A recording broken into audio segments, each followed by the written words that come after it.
Assalamualaikum warahmatullahi wabarakatuh.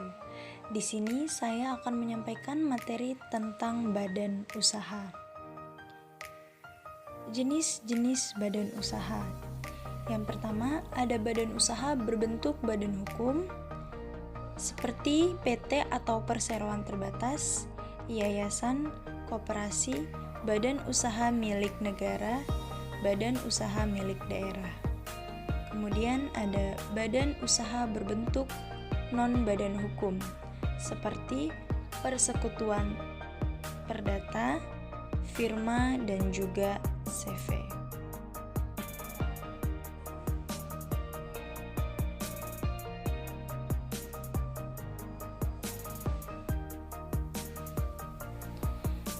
Selanjutnya ada badan usaha berbadan hukum. Adalah badan usaha yang di dalamnya terdapat pemisahan harta kekayaan atau aset pemilik dengan harta kekayaan badan usaha. Dan proses pendiriannya membutuhkan pengesahan dari pemerintah terhadap akta pendirian dan anggaran dasarnya.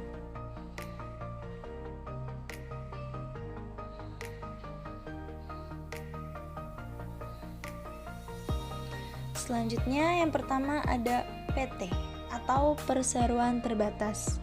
Yang selanjutnya disebut perseroan. Adalah badan hukum yang merupakan persekutuan modal. Didirikan berdasarkan perjanjian, melakukan kegiatan usaha dengan modal dasar yang seluruhnya terbagi dalam saham. Atau badan hukum perorangan yang memenuhi kriteria usaha mikro dan kecil sebagaimana diatur dalam perundang-undangan mengenai usaha mikro dan kecil.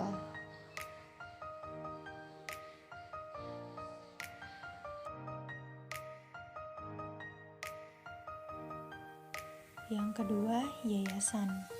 Yayasan merupakan badan hukum yang terdiri atas kekayaan yang dipisahkan dan diperuntukkan untuk mencapai tujuan tertentu di bidang sosial, keagamaan, dan kemanusiaan yang tidak mempunyai anggota. Kegiatan usaha yayasan untuk bisa menunjang pencapaian maksud dan tujuannya adalah dengan cara mendirikan badan usaha dan atau ikut dalam suatu badan usaha tertentu.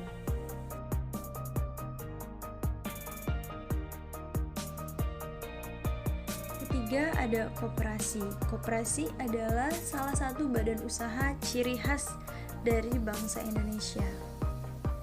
Koperasi adalah badan usaha yang beranggotakan seseorang atau badan hukum koperasi dengan melandaskan kegiatannya berdasarkan prinsip koperasi sekaligus sebagai gerakan ekonomi rakyat berdasar atas asas kekeluargaan. Yang keempat, badan usaha milik negara. BUMN adalah badan usaha yang seluruh atau sebagian besar modalnya dimiliki oleh negara melalui penyertaan secara langsung yang berasal dari kekayaan negara yang dipisahkan. Sebagai contoh di sini adalah Telkom. Selanjutnya ada badan usaha milik daerah. Badan usaha milik daerah adalah badan usaha yang didirikan oleh pemerintah daerah yang modalnya sebagian besar atau seluruhnya adalah milik pemerintah daerah. Sebagai contoh, di samping BUMD milik Pemprov Jawa Timur, ada Petrogas, kemudian Bank Jawa Timur, dan Perusahaan Air Minum Daerah Jawa Timur. Selanjutnya kita akan membahas badan usaha tidak berbadan hukum. Adalah badan usaha yang tidak memiliki pemisah tegas antara harta kekayaan pribadi pemilik dengan harta kekayaan badan usaha. Yang pertama ada persekutuan perdata. Persekutuan perdata adalah di mana dua orang atau lebih mengikatkan diri untuk memasukkan sesuatu ke dalam persekutuan dengan maksud untuk membagi keuntungan yang terjadi karenanya. Banyak persekutuan perdata, sebagai contoh perkumpulan akuntan membentuk suatu persekutuan perdata, dan perkumpulan pengacara juga membentuk persekutuan perdata.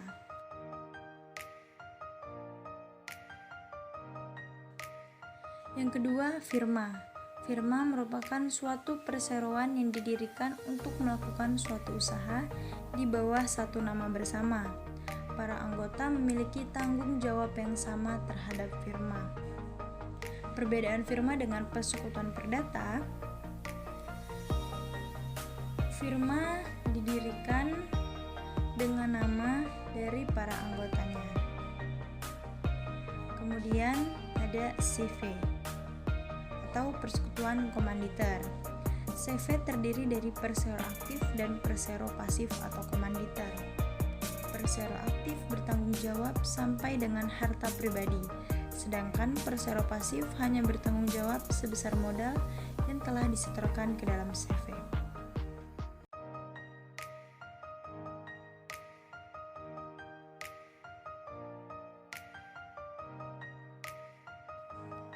Berikut contoh firma dan CV yang ada di Indonesia.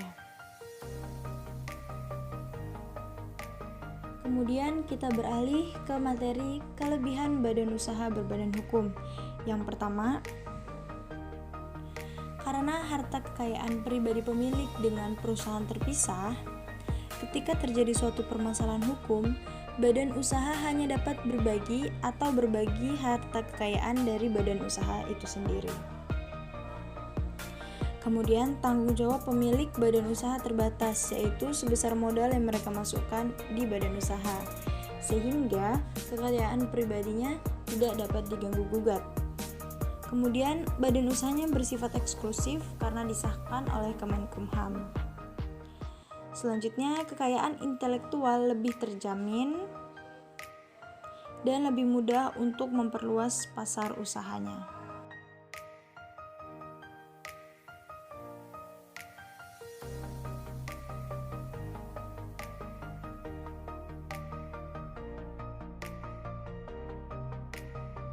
Kemudian kelemahan badan usaha berbadan hukum. Yang pertama, diperlukan modal yang cukup banyak untuk membangun usaha berbadan hukum, karena diatur di dalam undang-undang secara limitatif jumlah modal yang harus dipersiapkan.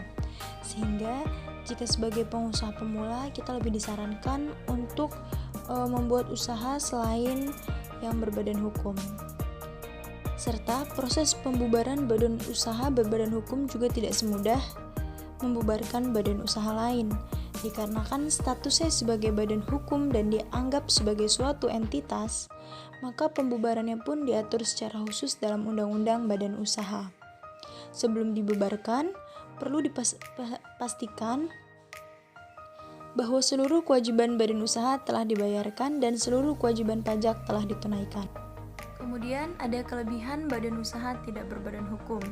Yang pertama, tidak terdapat pengaturan jumlah modal yang harus dipersiapkan dalam kegiatan usaha, sehingga modal berapapun kita dapat memulai usaha tersebut. Yang kedua, biaya jasa pembentukan badan usahanya lebih kecil, sehingga lebih meringankan pengeluaran usaha. Yang ketiga, pengambilan keputusan yang cepat dan dapat mengambil privilege tanpa terkena pajak, karena biasanya pemegang keputusan atau pengendali keputusannya hanya beberapa pihak saja, jadi pengambilan keputusannya dapat lebih cepat.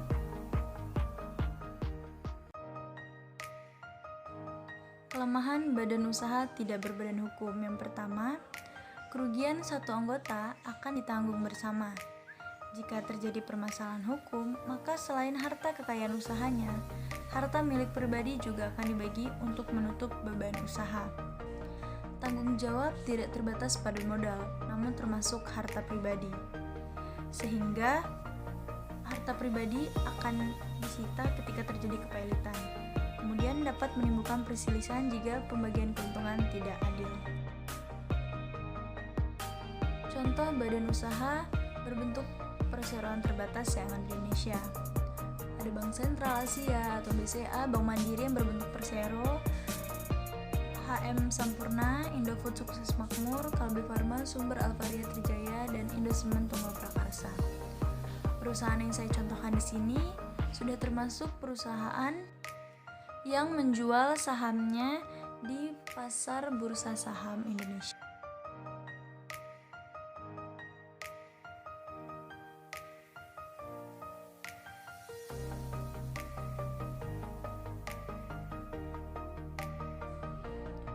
Contoh perusahaan BUMN di Indonesia. Saya memberikan beberapa contoh perusahaan BUMN yang bergerak di berbagai bidang. Yang pertama, bidang pemberdayaan energi, ada PLN, perusahaan gas negara dan tambang Bukit Asam. Selanjutnya, bidang pelayanan bandar udara, ada Angkasa Pura. Bidang penerbangan, ada Garuda Indonesia. Bidang angkutan darat, ada Perum Damri dan Kereta Api Indonesia. Pelayaran, ada PT Pelni. Bidang logistik, ada PT Pos dan Perum Bulog. Kemudian bidang perbankan ada BNI, BRI, BTN, Mandiri.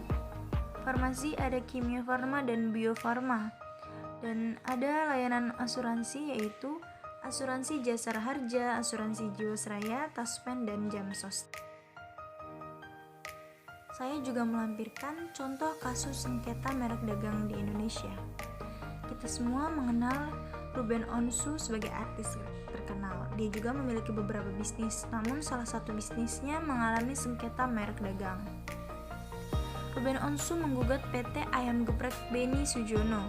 Gugatan dilayangkan ke Pengadilan Negeri Niaga Jakarta Pusat. Ruben Onsu menggugat terkait hak kekayaan intelektual merek Bensu. Gugatannya tercatat dengan nomor perkara sebagaimana yang terdapat dalam materi presentasi. Pada 13 Januari 2020, gugatan Ruben Onsu ditolak seluruhnya oleh Majelis Hakim Pengadilan Negeri Niaga Jakarta Pusat. Majelis Hakim justru mengabulkan gugatan rekonsepsi PT Ayam Geprek Beni Sujono dalam eksepsi menyatakan eksepsi tergugat tidak dapat diterima. Dalam pokok perkara, menolak gugatan penggugat Ruben Samuel Onsu tersebut untuk seluruhnya. Begitu dalam hasil putusan dari halaman Direktori Putusan Mahkamah Agung RI. Hakim juga menyatakan PT Ayam Geprek Beni Sujono adalah sah sebagai pemilik dan pemakai pertama untuk merek bisnis Ayam Geprek Bensu. Karena merek dagangnya menyerupai merek dari PT Ayam Geprek Beni Sujono, maka sertifikat pendaftaran dengan 6 nama geprek Bensu milik Ruben Onsu dibatalkan. Dari kasus tersebut, dapat kita simpulkan bahwa badan usaha yang berbadan hukum memiliki hak kekayaan intelektual sehingga merek dagang perusahaan tersebut tidak bisa asal atau disalahgunakan oleh pihak lain. Sekian materi yang dapat saya sampaikan. Mohon maaf jika ada kekurangan atau kesalahan dalam penyampaian materi ini. Saya akhiri, wassalamualaikum warahmatullahi wabarakatuh.